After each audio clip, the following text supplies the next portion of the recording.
Thanks a lot, Natalie.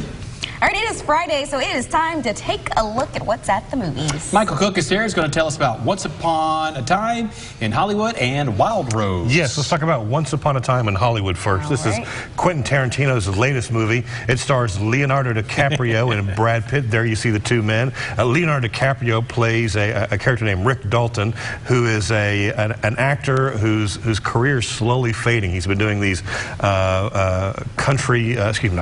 these westerns for decades, but his career, he's sort of in his twilight of his career. Brad Pitt plays his stunt double. Also, he's his driver, kind of professional best friend as they try to navigate 1969 Hollywood. Well, to make the story even more crazy, there you see Margot Robbie. She plays Sharon Tate of the tragic Manson murders, and Rick, the Leonardo DiCaprio character moves next door to her right before these murders happen. So it's kind of an interplay between these two stories. It's fun to watch this movie. It's set obviously in 1969 Hollywood, and to see a lot of the reverence that Tarantino has for movie making, and DiCaprio is just fantastic as an actor, kind of struggling, knowing that his career is on the decline, and doing all that he can, you know, to make it work, to hang on. And Brad Pitt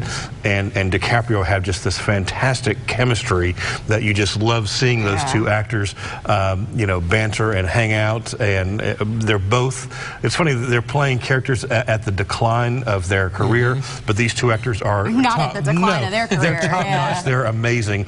I thoroughly enjoyed this film. However, it is too long. It is 2 hours and 40 minutes, and to me, that took away from some of their time. Don't take a drink. Yeah, exactly. They could have chopped it down, but I loved it. I thought it was very enjoyable. I love the way the story was wrapped up at the end. It has just one of those crazy endings that Tarantino's famous for, which is why I give it an 8.5 out of 10. Oh, okay. So not too bad. A good flick to see.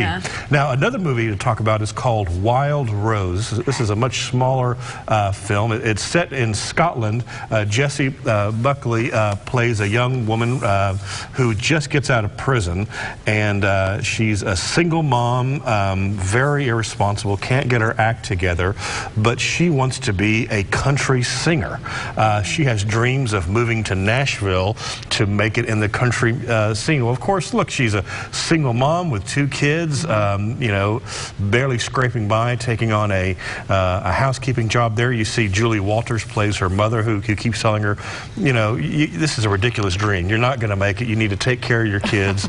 And I loved how the movie, you know, it's not a cliche by any means, because, you know, you expect a movie like this. Of course, you know, you think, oh, well, maybe she makes it big and goes on TV. It is not cliche in any way. And the actress there, Jessie, has an amazing voice, and you just, at times, you just don't like her because she's irresponsible, but then you admire her vulnerability and her just, you know, gutsiness to keep trying for her dream. This is a delightful movie that I highly recommend. I was surprised. I had not heard of it until I went and saw it with my movie club, and we were blown away by the performances, by the story. We thoroughly loved it, which is why I gave it a 9 out of 10 for this movie. Wow. So, 2 good choices this weekend. Just depends what you're in the mood for. As soon as the heat and humidity come back, get back to the theater, right? Exactly. All right, we'll be right back.